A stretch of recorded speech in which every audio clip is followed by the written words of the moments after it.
My fiancée has been no contact with her family for 20 years, and I reconnected with them. But I didn't know I was about to dig up secrets she never wanted to face again. I proposed to my fiancée 2 months ago and she said yes. I love her with all my heart. She's very sweet and intelligent and drop dead hot. The only problem that we were facing was that I haven't met her family because she has not had any contact with them for 20 years, and for my family that's a red flag. Mum suggested to me that since we are engaged now they're my family too, so we contacted them. Her mum was so sweet and she started crying the moment I introduced myself. Her father is also very kind. They talked to me about her childhood, how wonderful and kind she always been, and it made a lot of sense what she turned up to be. I thank them for raising such a beautiful human. I kept in touch with them and I soon met all her siblings. She has 3. Then I introduced them to my family and I was happy they got along. Mum suggested then that the next step is to invite my future in-laws to my parents' house and take my fiancée there so she could finally work on the dispute that she had with them. She never told me, and when we asked her parents they didn't know either. When she got there she screamed, "What are they doing here?" and ran out. I have never heard her raise her voice like this before. I ran after her but she just drove off. I went back and apologized. Her mum was crying her eyes out and so were her sisters. Her dad and brother looked cut up. When I went home she was crying and packing. She told me that she needed to move out and that she was staying with her friends. I also started crying and asked her to tell me what happened. When she was 18,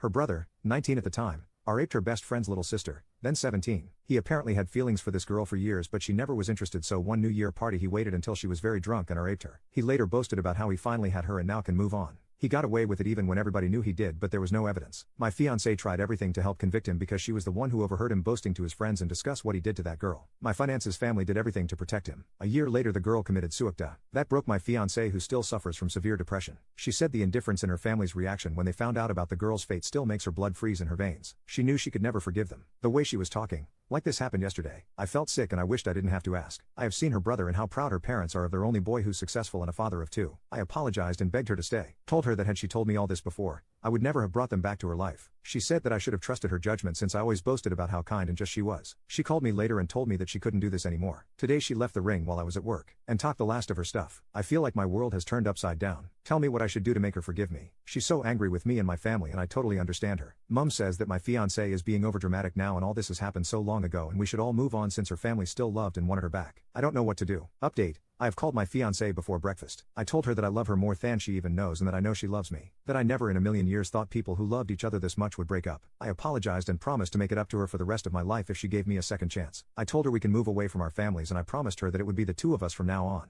Nobody will have a say in how we live our lives but us. She was crying the whole time and I must admit that I'm not a crier myself, but I haven't stopped crying since yesterday. I hope she gives me a new chance to make it up to her. Update. I hurt her badly and I can't even describe how much I regret my actions. The only thing I can say is that it was never intentionally done to hurt her. I thought I was doing something good. We are no longer together. She said that she couldn't come back from this and that she wanted to be alone now. I told her that I love her like I never loved anyone before. I have loved her for over 10 years. She said that she loved me too, but that she needed to do this on her own now. So we are done. I need a break now from everything and especially from my family. I will never blame my wretched behaviors on anybody. I chose to do the wrong thing. Nobody made me, but I still feel resentment towards everyone who helped me hurt my girl. I need to be alone now too. I mentioned earlier that my fiancée has been home on sick leave. Her best friend called me now and we talked. My fiancée is pregnant and she's terminating it. She doesn't want me with her when she goes through with it. I am shattered now and I don't know if I ever can collect the pieces. How life can turn upside down in a matter of weeks. I lost everything and I only have myself to blame.